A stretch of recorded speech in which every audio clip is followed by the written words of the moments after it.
मनुष्य की बुद्धि भी भ्रष्ट हो जाती है। अर्थात जब विपरीत समय आता है तो मनुष्य की अपनी बुद्धि ही उसे गलत रास्ते पर ले जाती है। हे मधुसूदन, मनुष्य न तो अपने मन की इच्छा अनुसार कर्म करे, न ही बुद्धि की सलाह माने, तो फिर मनुष्य बेचारा करे तो क्या करे? ऐसी स्थिति में अपनी प्रवृत्ति के विरुद्ध कोई कैसे जीवन व्यतीत करेगा? हे मधुसूदन, मुक्ति और मोक्ष का रास्ता अपनाने के लिए कोई मनुष्य अपनी प्रवृत्ति को कैसे बदल सकता है? इसका कोई तरीका मुझे बताओ। प्रवृत्ति को बदलने से पहले यह जान लेना आवश्यक है कि प्रवृत्ति कैसे बनती है।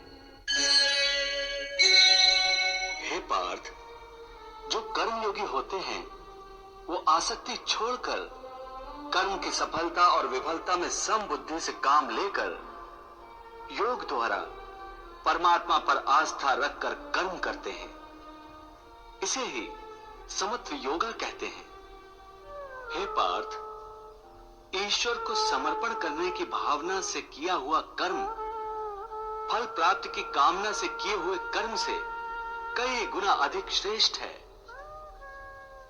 ज्ञानी पुरुष कर्म फल की आशा किए बिना समबुद्धि योग द्वारा कर्म करते हैं और पाप पुण्य आदि भावनाओं से मुक्ति पाते हैं।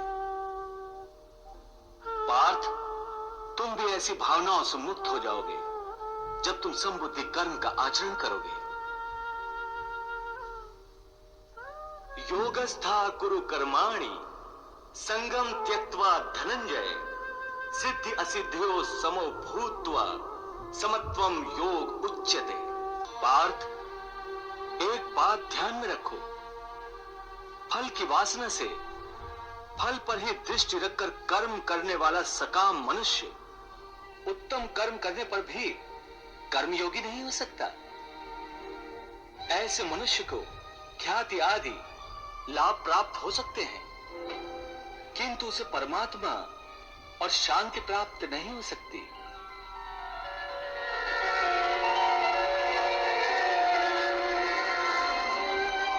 हे केशव, मनुष्य को पाप पुण्य दोनों बंधन कारक है। दोनों से भला बुरा प्रारब्ध बनता है।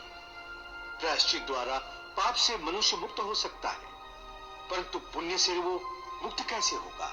हे अर्जुन, पाप पुण्य, सुख दुख, यश अपयश आदि भावनाएं साधारण मनुष्य के लिए हैं, परंतु जो कर्मयोगी होते हैं वो इन भावनाओं से मुक्त होते हैं, आलिप्त होते हैं।